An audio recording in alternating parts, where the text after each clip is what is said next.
Essa é uma das melhores coisas a respeito de filmes que se passam no Japão. Dá para se criar visuais incríveis devido à estética do país. Cidades iluminadas, vários neons e até tecnologia que esteticamente é mais atraente.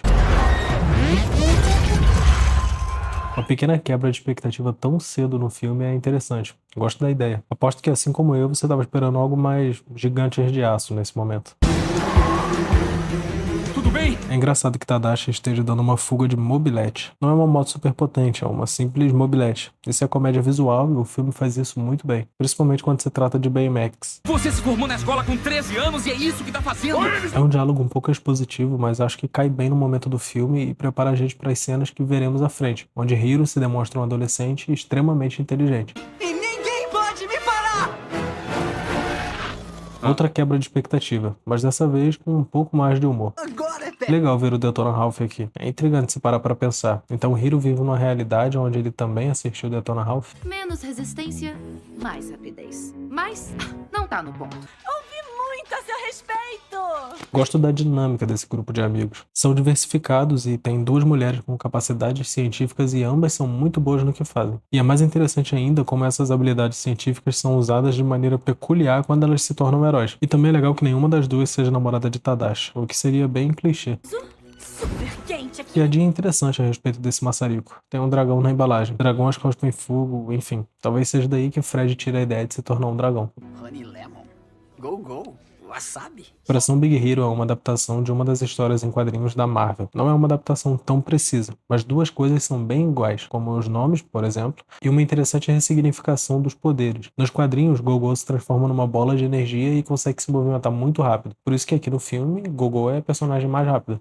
Ah, não vai chorar, hein? É só uma roupa. O meu rostinho é bem mais bonito. Um personagem como esse, se bem aplicado, agrega positivamente em qualquer tipo de filme. E acho que foi aplicado positivamente aqui, mas não sei. A dublagem dele me pareceu meio off. Nada contra o Marcos Mion, acho um bom apresentador de programa, um bom artista, mas acho que ainda não acertou nada como dublador. Lightyear, o filme sobre Buzz Lightyear, tem ele dublando o Buzz e pra mim ficou muito esquisito, ao ponto de até atrapalhar um pouco a experiência do filme. E infelizmente nesse filme aqui faz com que eu desgostasse um pouco do personagem até. Não acho que ficou terrível, mas me parece que perdeu muito da naturalidade. Não sei, não soa espontâneo.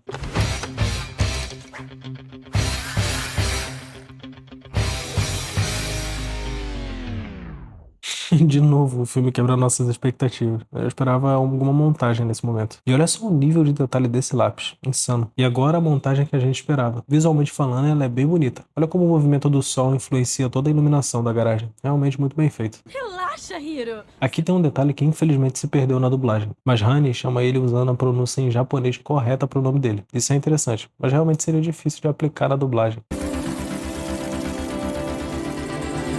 Em um filme tudo isso é possível, mas a gente sabe que esse tipo de tecnologia nunca vai ser tão sofisticada assim na vida real. Mas gosto como eles usam a imaginação aqui. Afinal, esses micros robôs estão mais próximos da realidade do que o Baymax, por exemplo.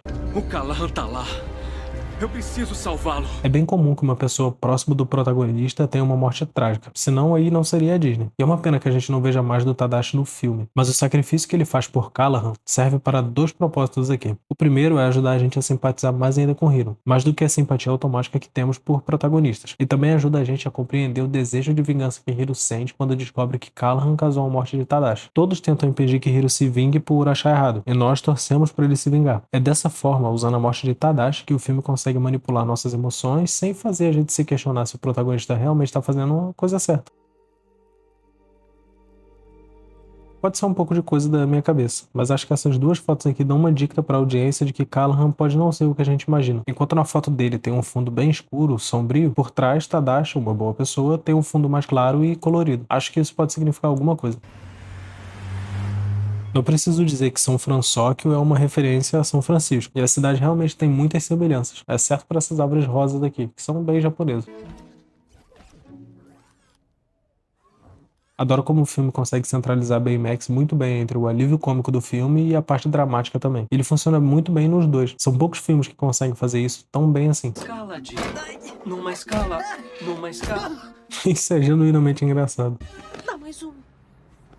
Por mais que pareça insignificante, ela pedir por um último abraço assim é algo bem interessante do roteiro. Ela acabou de perder um sobrinho que ela criava como um filho e nem sequer conseguiu se despedir. Então, dar um último abraço é a forma dela de garantir que pelo menos o abraçou uma última vez caso algo semelhante aconteça.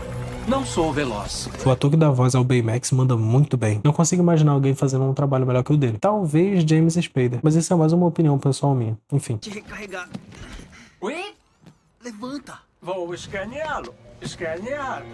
Acho que ele parecer bêbado quando tá com pouca bateria é uma escolha criativa bem interessante. Não sei como isso é recebido pelo público-alvo, crianças, mas pra galera mais velha deve ter sido meio divertido. Também é legal que Hiro, quando encontra Baymax pela primeira vez, diz que Tadashi deveria ter usado capacitores em vez de baterias. E por usar bateria, Baymax acaba tendo esse problema de bateria agora. Depois que Hiro faz alguns upgrades em Baymax, ele não apresenta mais esses defeitos. Provavelmente Hiro usou capacitores dessa vez. Tadashi está aqui. Não. Adoro esse pequeno detalhe. Baymax diz que Tadashi está ali e imediatamente olha para sua barriga, onde ele mostra a imagem. Provavelmente ele iria mostrar os vídeos de Tadashi agora, mas Hiro interrompeu ele. Legal como eles colocam esse detalhe, mas deixam ele de forma tão sutil que a gente deixa passar despercebido.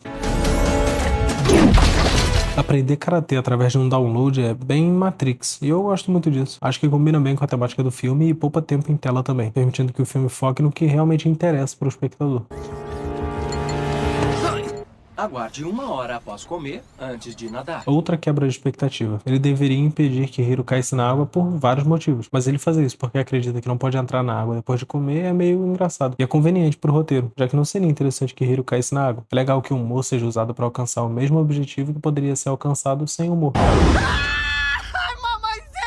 Embora realmente pareça exagerado, tente se colocar no lugar dele. Você teria outra reação? Isso foi engraçado também, eu gosto dessa cena. Roupa preta, essa máscara. Esse cara só pode ser um super vilão, pessoal. Ridículo. É muito louco. Realmente, é uma experiência única da vida de uma pessoa. E provavelmente ele só pensa assim pelo fato de não existirem poderes na realidade onde ocorre o filme. Então, ver um vilão assim realmente deve ser bem empolgante. Fugas em carros são um tipo de cena que normalmente dão margem para criarem cenas incríveis e bem empolgantes. E essa cena é exatamente assim. Muita ação, visuais bonitos e uma boa direção. Por falar nisso, uma das melhores fugas de carro do cinema acontece no filme A Identidade Bourne. Já temos um vídeo sobre esse filme aqui. Vou deixar o link na descrição caso queira ver depois. Eu adoro o visual desse vilão. A máscara e o sobretudo combinam perfeitamente e deixa o visual mais humanizado, o que pra mim é interessante e acaba fazendo um contraste legal no final do filme quando ele enfrenta os heróis, que usam roupas mais chamativas e tecnológicas. Essa é minha casa. É minha casa em francês, tá bom? Só que... não. Aqui foi outra coisa legal que a dublagem estragou. No original, em inglês, Fred diz que "mi casa" é porta da frente em francês. E Honey diz que não é essa a tradução. E a dublagem dá a entender que ela quis dizer que essa não poderia ser a casa dele. Pode não afetar muito a experiência do espectador em si, mas pra mim muda muito o significado da cena. Não gosto desse tipo de mudança. É uma pena. E outra coisa interessante é que no áudio original, Honey parece ter um sotaque meio latino. Talvez seja por isso que ela sabe que "mi casa" não significa porta da frente. Vamos ser super-heróis! Caso não seja óbvio o suficiente, temos alguns heróis inspirados em heróis da Marvel nesse quadro, como Hulk, Viúva Negra e o Demolidor. Durante todo o filme, algumas outras referências à Marvel são feitas. Baymax, por exemplo, parece ter certa inspiração no Homem de Ferro, e ver ele voando por aí numa armadura vermelha é a prova disso. Aliás, toda essa sequência é muito interessante. A cidade é realmente muito bonita.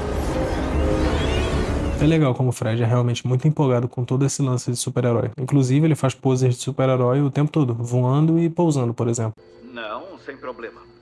Está tudo nos parâmetros. Não sabemos muito sobre ele e o filme nos induz a tomar uma opinião baseada apenas no que Callahan diz, sugerindo que ele gosta de quebrar algumas regras. Mas até onde sabemos, essa pode ser a primeira vez que ele fez algo assim. E por falta de sorte, justamente nessa vez, a filha de Callahan se tornou uma vítima, pelo menos a princípio. E o mais interessante é que ele de fato olha pra tela e parece analisar as métricas do experimento. Talvez tudo realmente estivesse dentro de uma margem de erro que permitia que prosseguisse com a situação. Então essa acaba sendo uma boa solidificação do vilão. Callahan tem seus motivos e eles são bem compreensíveis, assim como compreendemos Hiro quando ele deseja vingança. Dá pra compreender quando Callahan deseja a mesma coisa. Um detalhe que eu acho muito interessante é como a bolsa de Honey tem botões que simbolizam os elementos da tabela periódica. Isso significa que ela não pega qualquer coisa ali e joga. Ela combina elementos e decide o que vai ser mais eficaz no momento. Isso faz com que o personagem seja ainda mais legal, já que ela precisa fazer química em tempo real enquanto tá na batalha. E eu adoro como o filme não sacrifica o lado feminino dela a fim de fazer parecer mais poderosa. Ela é essa pessoa super habilidosa, mas ainda assim é adorável e carismática. Feminina. Gosto como o filme faz questão de ressaltar como as coisas dão errado se você agir sem um plano, dando razão para a preocupação de Wasabi. Gosto como o Baymax muda abruptamente assim. A coisa realmente fica séria. Por mais que a situação esteja fora de controle, a gente adora ver ele assim e deseja ver mais durante o filme. A trilha chega no ápice nesse momento junto com a tensão. A música é perfeita e o criador da trilha, Henry Jackman, é o compositor da trilha de alguns outros filmes bem legais, como Guerra Civil, Capitão América 2 e até Kingsman. Resumindo, é um bom compositor e a gente percebe isso na trilha desse filme, que é realmente muito boa. Eliminar o Callahan fará bem ao seu emocional? Sim! Não, eu não sei! Essa cena é muito emocionante. As perguntas pertinentes de Baymax, a dor de Hiro e a trilha que acabamos de falar, novamente se faz muito importante nesse momento. O filme sabe mexer com nossas emoções e nessa cena específica você realmente fica bem emocionado. E este é o primeiro teste do robô que eu projetei. Olá. Então vemos alguns vídeos de Tadashi durante os testes de Baymax, que nos traz certo alívio e apreensão. Agora nós queremos que Callahan seja preso e não morto, já que Tadashi provavelmente não iria querer isso. O filme faz um ótimo trabalho ao fazer a gente compartilhar ideais e percepções alheias aos personagens. Acho legal que a primeira pessoa a abraçar Hiro seja Gogo, personagem que foi estabelecida como durona logo nos primeiros segundos em que aparece. Os micro-robôs respondem a ondas cerebrais do usuário. Quando Hiro usa os micro-robôs, eles se comportam de uma maneira bonita esteticamente, organizada e eficiente. Já quando o Callahan usa, eles ficam com essa aparência como se fossem tentáculos maus ou até patas de uma aranha, o que não soa muito convidativo. Gosto como isso é usado para refletir não somente os desejos perversos de Callahan, como também reflete o estado emocional dele. Claramente está conturbado pelo que houve com a filha. Olhem para um novo ângulo! Essa é outra cena bem planejada. Eles estão ali por causa de Tadashi e o desejo que ele tem de fazer a coisa certa, que Tadashi gostaria que fosse feito. E achar a solução para o problema deles usando o conselho de Tadashi, que Hiro finalmente entendeu, é algo muito interessante e bonito do roteiro. Tadashi morre nos primeiros minutos do filme, mas faz presente em praticamente toda a trama. Isso é excelente. Levar essa luta para as nuvens torna a estética dessa cena tão única. Esse filme tem alguns visuais e cenas realmente bonitos, e eu adoro isso a respeito do filme. Um pouco de misericórdia é bom. Gosto como o filme dá uma guinada a respeito de Callahan. A princípio, Hiro queria vingar Tadashi e acabar com Callahan. Agora, Hiro quer que ele pague pelo que fez e, principalmente, Hiro quer parar ele, evitando que mais dano seja causado. A forma como essa ideia amadurece para Hiro é bem convincente. O desejo de vingança é algo meio forte e abrir mão disso pode ser difícil. Por isso, se Hiro abrisse mão da vingança sem tivéssemos um motivo realmente convincente, seria ruim da gente comprar a ideia. Mas o filme usa a memória de Tadashi de maneira muito eficaz a fim de convencer tanto Hiro quanto o espectador de que a vingança não é o caminho certo. Exatamente o que eu disse antes. Esse filme tem uns takes impressionantes. Olha que cena bonita. Daria até pra usar como papel de parede. Sempre estarei com você. Essa é uma boa maneira de deixar o filme mais emocional, mas sem ser completamente gratuito também. Gosto que Baymax fale isso, reafirmando o que dizia sobre Tadashi estar ali o tempo todo. Baymax fala isso porque agora ele percebe que se tornou tão importante para Hiro quanto o Tadashi era. E por mais piegas que isso possa parecer, o filme vem sendo conduzido a isso desde o primeiro soquinho que eles dão. Então, dá pra aceitar. Acho interessante que Baymax esteja de volta. E o mais legal ainda, de uma maneira que não me pareceu extremamente conveniente. Me parece orgânico que Baymax deixasse o HD na luva.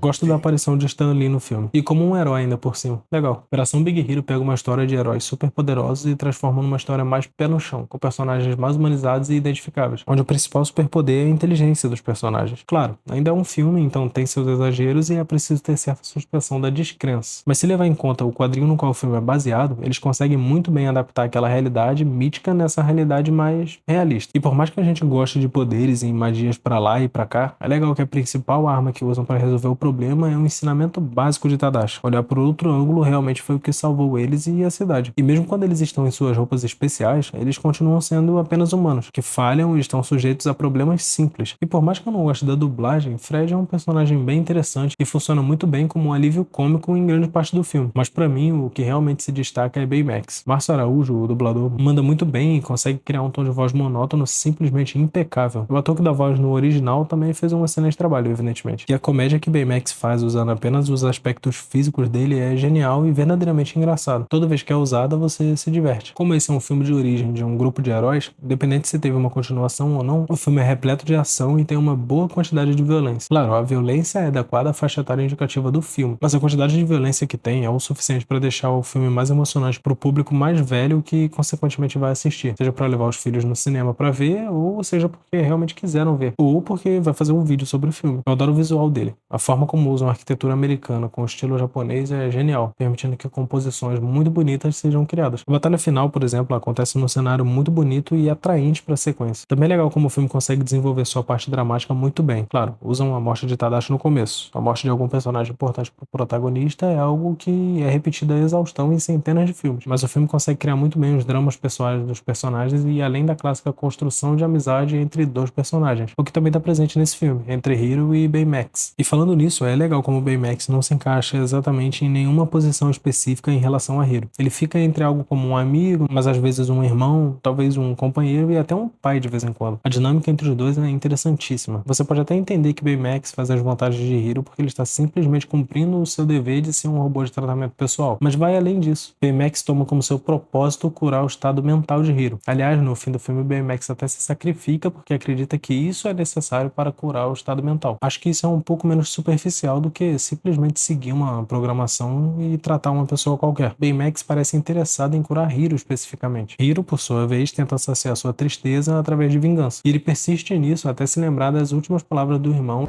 O Callahan tá lá. Eu preciso salvá-lo.